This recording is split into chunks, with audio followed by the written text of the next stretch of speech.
I got 10 tips for you.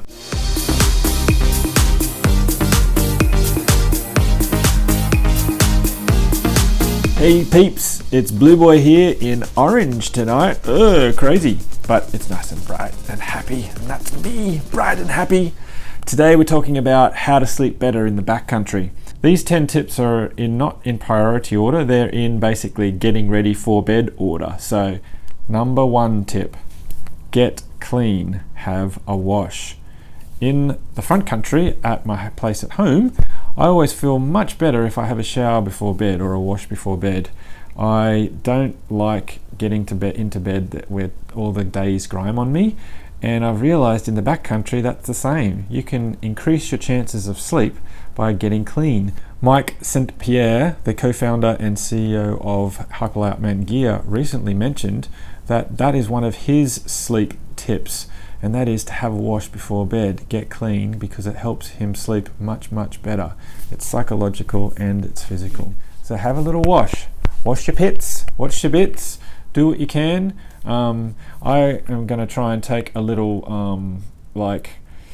kitchen sink, the Ultrasil kitchen sink, and take a whole bunch of water away from a water source and have a little wash before going to bed each night. Tip number 2, have dedicated warm sleep clothes. In other words, have pajamas for the backcountry. Like, who wouldn't go to bed without having proper pajamas, or at least clean cotton clothes in the front country in your bed at home? So do the same when you're in hiking. Now, I haven't taken my own advice, often, but I've realised that there is super value in that. I feel much better when I get into my clean pajamas at home. So take some clean, dry thermals to sleep in the backcountry. So tip number 3, get warm way before you go to bed. So that basically means get clean, get into your warm sleep clothes, layer up with all of your clothes, like your puffy jacket and stuff, and warm your body up before you get into bed. If I go to bed and I'm cold, I take forever to warm up, and some nights I just never warm up.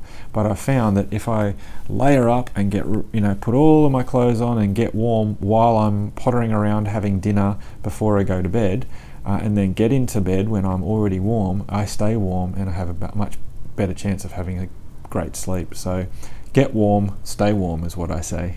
Tip number 4, have a good evening meal, because food in your belly in the evening warms you up.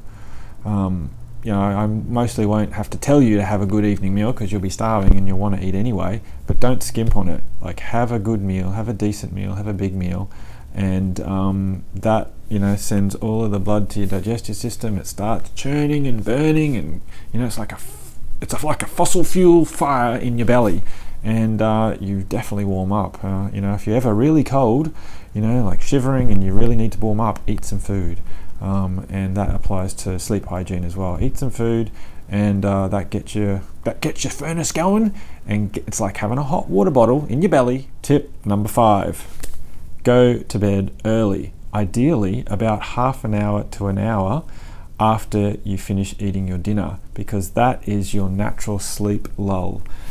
If you've ever had dinner at night time at home, maybe in front of the TV, you have a nice big TV dinner and you start feeling like you're sleeping, because it's your natural sleep cycle. The sun's gone down, you've had food in your belly, your furnace is going, you're getting, it's like turn the fire, nozzle right up to warp factor 10, and everything's systems go, and you're supposed to be going to sleep. So ride that wave into like La La Land if you can.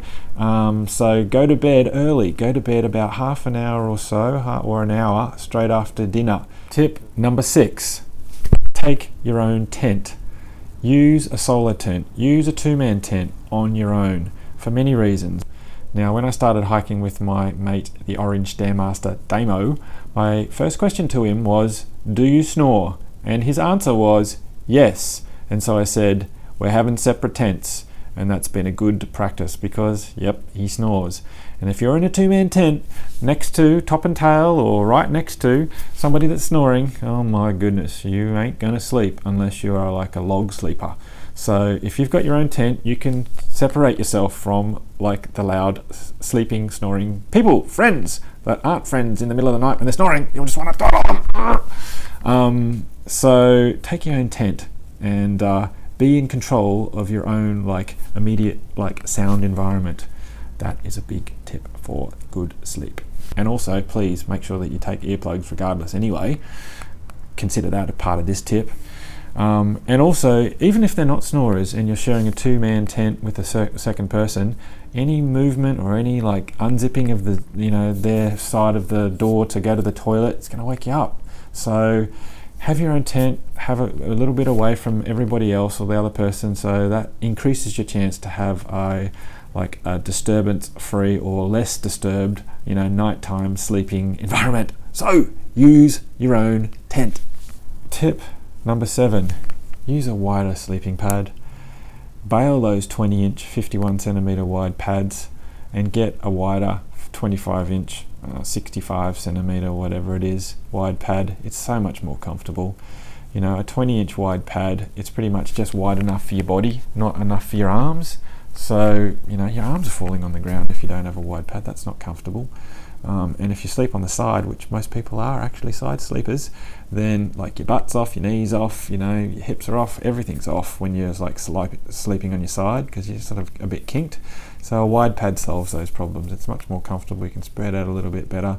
It feels less like you're on like a ridge and about to fall off. So for your own comfort, get a wide pad. Tip number 8, use a lightweight sheet. I've slept plenty of times on my pad with no sheet, and I've now convinced that if you put a sheet down, a really lightweight one, you can get lightweight ones from Light & Equipment. I've got a lightweight one from Zenbibby now, and oh man, it's so much better. Your sleep hygiene increases, you feel better.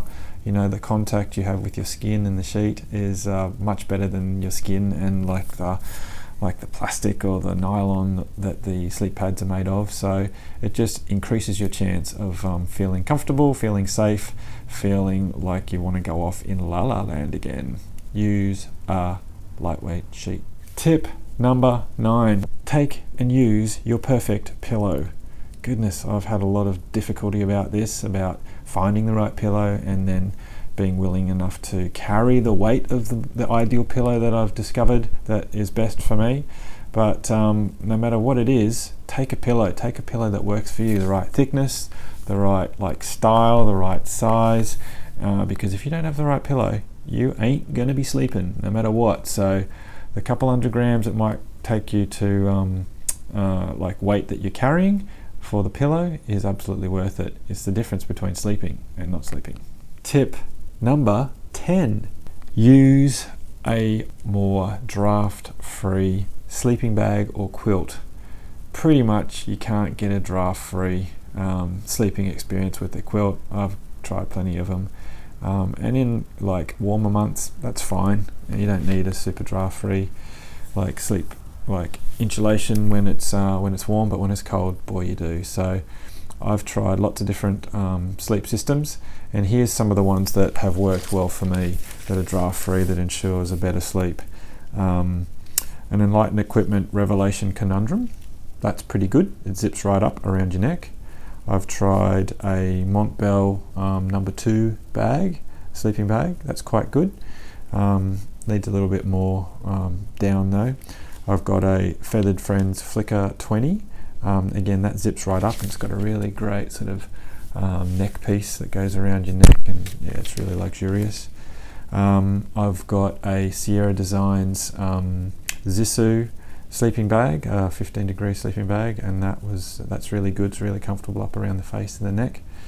And I've also got a Zenbivy light bed, 25 degree bed. I haven't taken that out in the field, but it's super comfortable. I'm a bit worried it's going to be a little bit drafty, but it's got lots of sealed down sides, and you can lock up the foot box. So we'll see how that one goes, but I think it's better than some other quilts.